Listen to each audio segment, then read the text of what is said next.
Hey everybody, it's Jacqueline with JW Van Minimal, and I am so happy you're joining me today, taking this journey with me on my mission of being a going into my minimalist lifestyle as well as van dwelling. The van dwelling part is the second part of my journey. That's going to happen in a few months from now. But at this time, I'm doing minimalist work. I'm decluttering. I'm talking about minimalism. I'm talking about why I am taking this journey. So far, the goal is for me to have a 1 year's van life journey. But before I get there, I am decluttering things. I am getting my purpose in order, and I would love for you to take the journey with me on my channel, my Facebook page, whatever way you feel it is important to you. So thanks again for joining me at JW Van Minimal on my YouTube channel. I'm asking for you to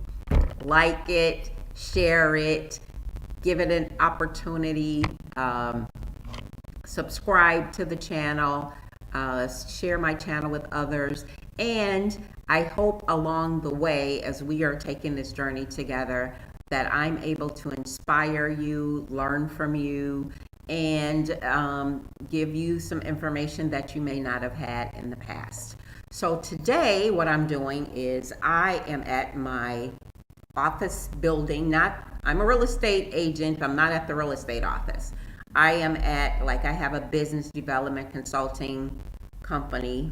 I say it's a company, but it's just me, all right? So I have a consulting firm, and me and my partners, we have a building that one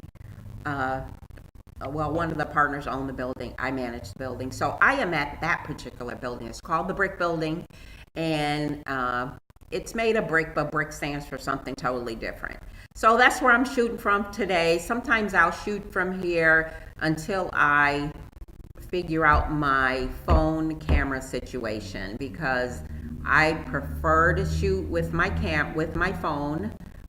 I will eventually get a camera, but I like to shoot from my phone just for convenience sake. But excuse me, for portability sake.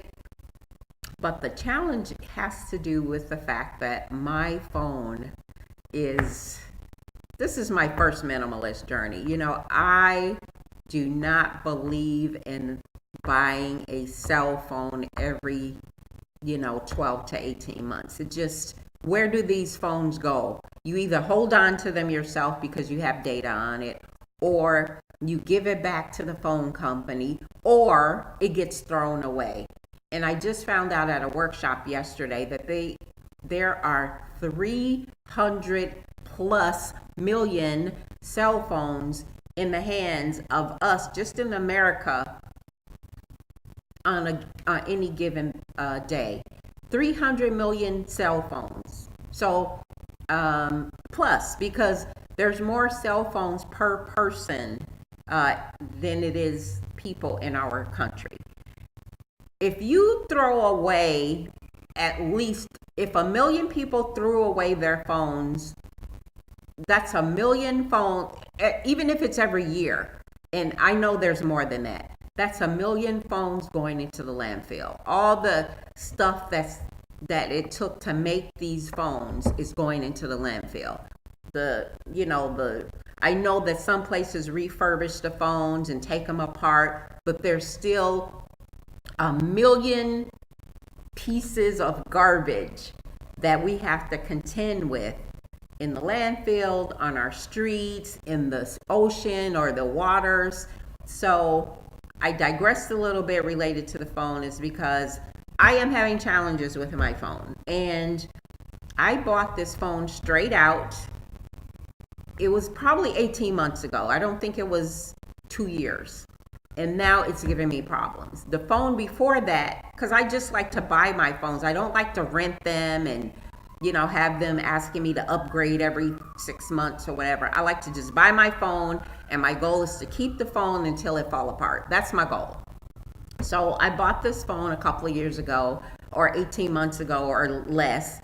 And the phone I had previous to that started acting real janky, and I paid a lot of money for that other phone. I still have it because I don't want to throw it in the landfill. I still have photos on it, all kinds of other data. Yes, I know you can upload all that stuff to the cloud and do all these things, but that's a process within itself.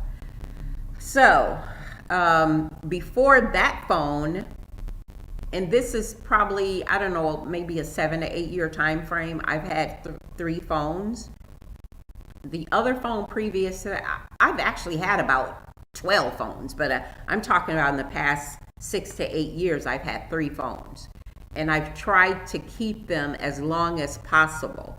But the phones become obsolete after a while just because of the data that's going into it, going out, updates, upgrades, whatever's happening, which makes it hard to keep these phones for a longer term. If that's the case, then we need to have a total recycling program. I mean, like total, like every piece of the phones that we are discarding in any way needs to have how we gonna make whatever the parts attached to it second generation. So I hold on to my phone as much as possible, as long as I can, so it doesn't get caught up either stuck with me, which means I'll have a whole big pile of phones, or if it's recycled or given back to a phone company for whatever reason, which, like I said, I pay for my phone, so I own it. But if they're not recycling it, we need to do something different. That's another rant for another day, but I just wanted to bring up, that's why I'm always having challenges using my cell phone to videotape my activities. The quality and everything is much better on my phone. So with that being noted, I like the portability of the phone, but sometimes I have to take videos stagnant from my computer, which means I have to be sitting somewhere in a location with the correct lighting. I don't know how this is going to appear because it looks grainy to me, with a plug, you know, all of those things. So anyway, I am a rummy sale today. I'm inviting my great nieces to help me, and I'll talk about the result of that because I have to stop the video and start up again because our building where I am is on a major thoroughfare. There was all kinds of ambulances and police trucks or emergency vehicles passing by and just interrupted my flow. So I'm going to add on the second part of what I talked about in this video. I just want to bring to you today the opportunity to start decluttering and to talk to you about the thing I'm doing in September, the video series I'm doing in September called 30 Ways in 30 Days. So I look forward to bringing that information to you. I also, real quickly, looked up the definition of minimalist. I went on a search on the internet to look up all kinds of definitions. My first experience with the word minimalist had to do with art because when I was in college, I was in our architecture class. They talked a lot about art, and they talked about the minimalist movement in the art scene. I think it was in the early 1900s.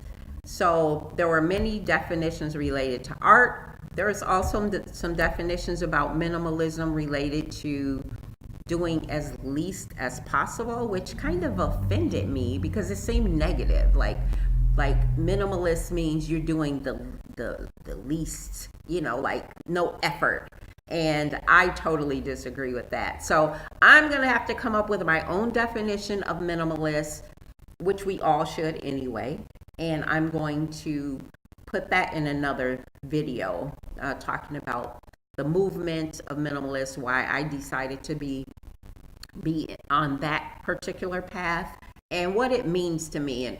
And as I said, to everybody, it's going to be something different. So I will be posting another video that I've been working on for a few days. It's in my computer. I'm working through the editing system in my computer, which I haven't figured out yet because I may have ranted about before Windows 10 took over my computer and wiped out everything, and I had to pay a ton of money to get everything put back on. I had a very cool editing software system on my computer. When that happened, now I just have what they are forcing me to have. So I don't know how to use this editing software on my computer very well. I'm learning. It seems not as user-friendly as the other one. It's a little tedious. So I'm going to be posting that video of when I went out in the community in my neighborhood. I went to my brother's house, helped them do some stuff, and it was just a day in the life of some things that I wanted to show you. So I will be checking in with you guys, and don't forget to subscribe, like, and share.